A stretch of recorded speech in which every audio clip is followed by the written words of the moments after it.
আলহামদুলিল্লাহ, ইফতারি শুরু হওয়ার আগ মুহূর্তে আমি টেবিলটা সুন্দর করে পরিষ্কার করে নিয়েছি, যা টেবিলটা যাতে এখানে ইফতারের আইটেমগুলি আমি সুন্দরভাবে রাখতে পারি সেই জন্য। কেমন হলো আমার টেবিলের পরিষ্কার করাটা আপুরা ভাইয়ারা কমেন্টে জানাবেন। আর এইভাবে করে নিলে মানে ভালো আর কি, সব কিছু রাখার জন্য সহজ হয়। কি বলেন? বিসমিল্লাহ।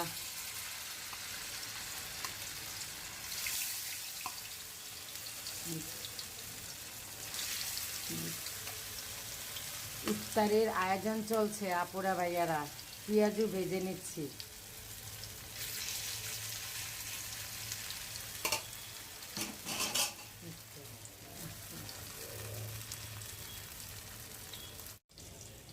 আলহামদুলিল্লাহ, ইফতারির জন্য সসেস ভেজে নিচ্ছি, আর হচ্ছে চিকেন সবজি রোল।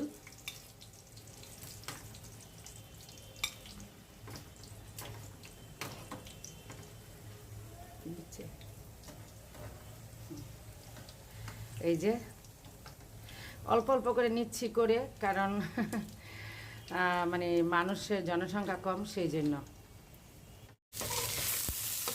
বুট ভেজে নিচ্ছি ইফতারির জন্য অল্প করে, কারণ হচ্ছে কি আমি আর মিল খাবো তো সেই জন্য। আপনার ভাইয়া কুমিল্লা, ওইখানে সে আজকে প্রথম ইফতারি, রোজা সব করতেছে, বাড়ির কাজের জন্য ওইখানে থাকা হচ্ছে সেই জন্য।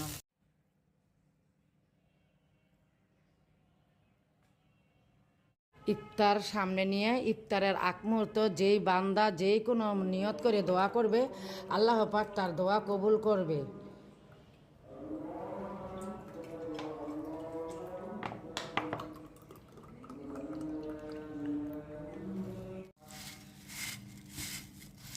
ইফতারির জন্য মুড়ি মেখে নিচ্ছে মিম, আর মিমের হাতের মুড়ি মাখা অনেক মজা, অনেক মজা।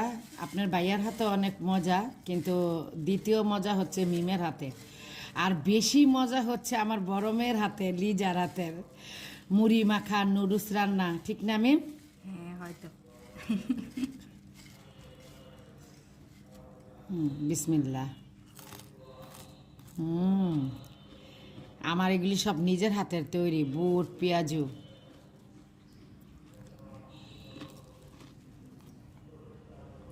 বিসমিল্লাহ।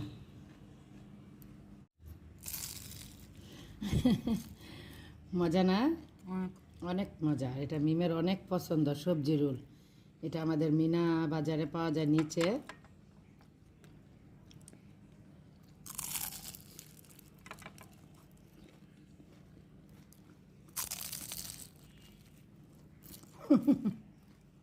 আলহামদুলিল্লাহ। এখন চা খেয়ে আলহামদুলিল্লাহ তারাবি নামাজ পড়তে চলে যাব। আর চা না খেলে কেন জানি আপুরা ভাইয়ারা মানে হাত পাও কামড়ি আর মাথা জানি কেমন ম্যাচ ম্যাচ করে। তো চাটা খেয়ে দোনো মাই যেয়ে মিম আর আমি তারাবি নামাজ পড়তে যাব। আলহামদুলিল্লাহ মসজিদে নামাজ শুরু হয়ে গেছে। কার কীরকম অভ্যাস জানি না, কিন্তু আমার কেন জানি মানে চা খেলে তারপরে একটু নিয়ে এনার্জি ভালো লাগে শরীরের আর কি। আর যেহেতু অনেকগুলো নামাজ পড়বো আলহামদুলিল্লাহ,